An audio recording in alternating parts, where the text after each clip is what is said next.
Through this oral history project, alumni will tell their own stories in the context of the Latin School experience. The recording of these stories will preserve them in perpetuity, so they might serve as a historical record of our school and its influence, while also inspiring young Latin School scholars of today and tomorrow. In this installment, we continue the story of Boston Latin School through the eyes of graduates from the 1950s. These alumni entered BLS during a time of both optimism and uncertainty. America was rapidly changing, exploring new technologies and experiencing significant demographic and cultural changes that challenged the ways of the past. It was also a time where the public face of our prosperity and confidence confronted the persistent evils of poverty, racism, and other forms of inequality with which we still struggle. Latin School scholars would graduate into this America, bringing their personal gifts and Latin School training to bear on the challenges and opportunities of the era. In doing so, they helped create the world we now know, making significant and signature contributions to the life of their communities and nation. We now continue our exploration of this extraordinary group with the second installment of Generaciones Virtutes, an oral history of the Boston Latin School.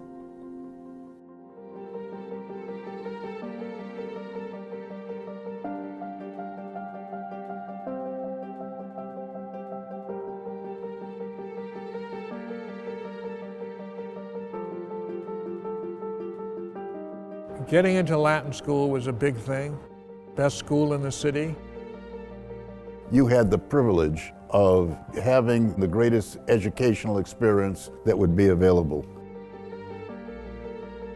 Coming here was giving me a fresh venue, new faces, new thoughts, new energy.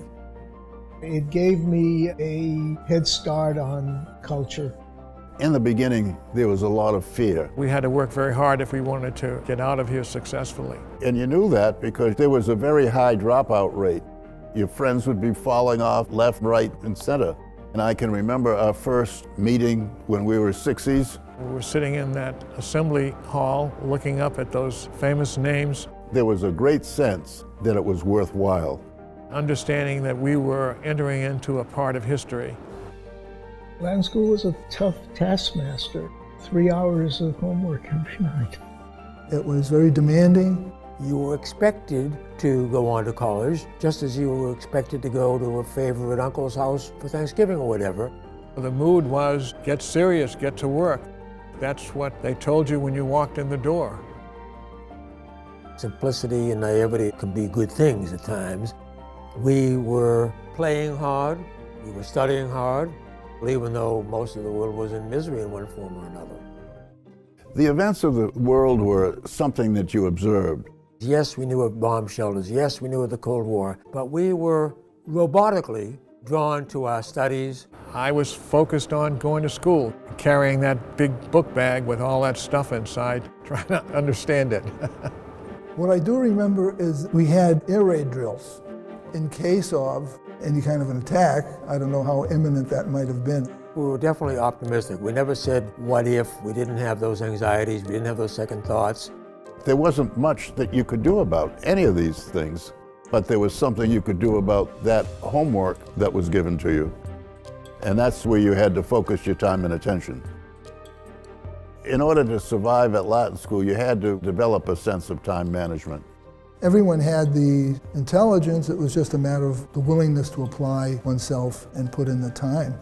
It was almost impossible to complete everything, even within the time frame that was allowed for it. We realized that nothing was going to come easily for us, and there's just no way getting around not doing your work. In those days, we didn't have advanced placement courses in calculus and so forth, but that really didn't matter. In fact, as I recall, we had a math club. The kids taught each other calculus. Although it was competitive, we helped each other. We were all in this difficult situation together. Studying together is a very useful practice, which was a much better exercise than having it spoon-fed to you. I learned how to study. The masters, we didn't call them teachers, they were masters, were all memorable. They were concerned about how well you performed. If you performed well, they told you that. I had two very interesting headmasters, and they were opposites. We had Mr. Powers, and the other guy was George McKim. Joseph Powers was a very kindly elderly gentleman. He embodied the spirit of the school, and he had a certain patrician bearing, somewhat foreboding, but generating respect. But his follow-up was George McKim. George McKim was a harsh master. Oh, Mr. McKim's comments to the students, no yammering, stop the yammering. I would say that the teachers that stick out in my mind were those that have individualistic styles. Thorough knowledge of the subject and the way they can get you interested. The first teacher I had here was Mr. Jameson, who was a real comedian. A lot of people like Connie Jameson. He had style, and he had a great imagination. He had two characters that he used to talk about all the time, Mr. Festouche and Mr. Festeris. I just remember sitting in his classroom and enjoying being there. I think he was my favorite. Lee Dunn should be mentioned. He was the librarian, but more than that, he was also the college advisor. And his goal was to get everybody into Harvard. And that year, he got half the class into Harvard. Mr. Frank Gilbert. He had infantile paralysis as a child, and yet he took a cab every day. Because of his handicap, he oftentimes would have students write on the board for him, and frequently I was the one that was chosen. Max Levine taught French, and he would use words that would sound like what they mean. He would take an empty can of Coca-Cola and crush it and tell us the word in French for crushing, écrasé, and he would say it in a way that every muscle in his face moved, écrasé, and I'll never forget that. There was a German poem called De Lorelei, and in order to help us remember the poem, Dr. Levine sang De Lorelei. It sort of burned at least the first couple of lines of that poem in my memory forever. Es weiß nicht, was soll es bedeuten, dass ich so traurig bin, ein Märchen aus alten Zeiten. That's all I remember. That's it. I think of the friends I made here. They were all types of people. The friendships have lasted a lifetime. We joined together, sharing the hard work. Certainly attended many of our reunions and have enjoyed seeing everybody. The nurture and the mutual memories and mutual support definitely are there loud and clear. Also, I kept in touch with the needs of the school. Among other things, I helped with establishing the computer lab. Over these 50 years, with my experience, the school became more concerned with the welfare of the students. There were support services that there never had been before, with all the different modern languages, with the arts. There are a lot more students of color in the school now than there were before. There were only 4 in my class of 198. Then with the admission of women, both to the staff and to the student body, clearly would change the complexion of the whole school. It became a much, shall I say, gentler place, which was very beneficial.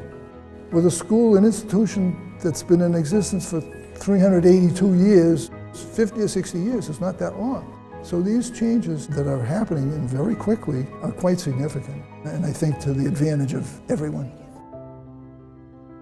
I would advise 60s today to just enjoy the experience, take advantage of all the opportunities that you're going to be afforded. You never know where those opportunities are going to lead you. Latin School has a lot to offer, and you've got to be willing to put in work and pay attention.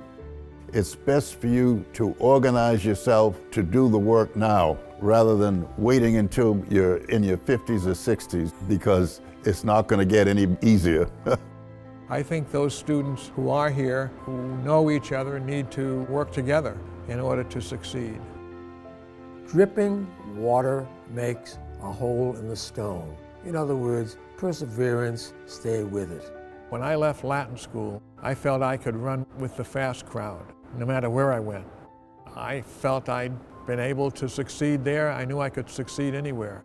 I would say that my experiences at Latin school prepared me for a college experience and a graduate law experience that were proverbial pieces of cake. People have criticized it, I said, fine, go to an easier school. But we're not going to drum down this program at Latin School and make it mediocre. A Latin school has been a gift for all those who are trying to better themselves and catch the American dream.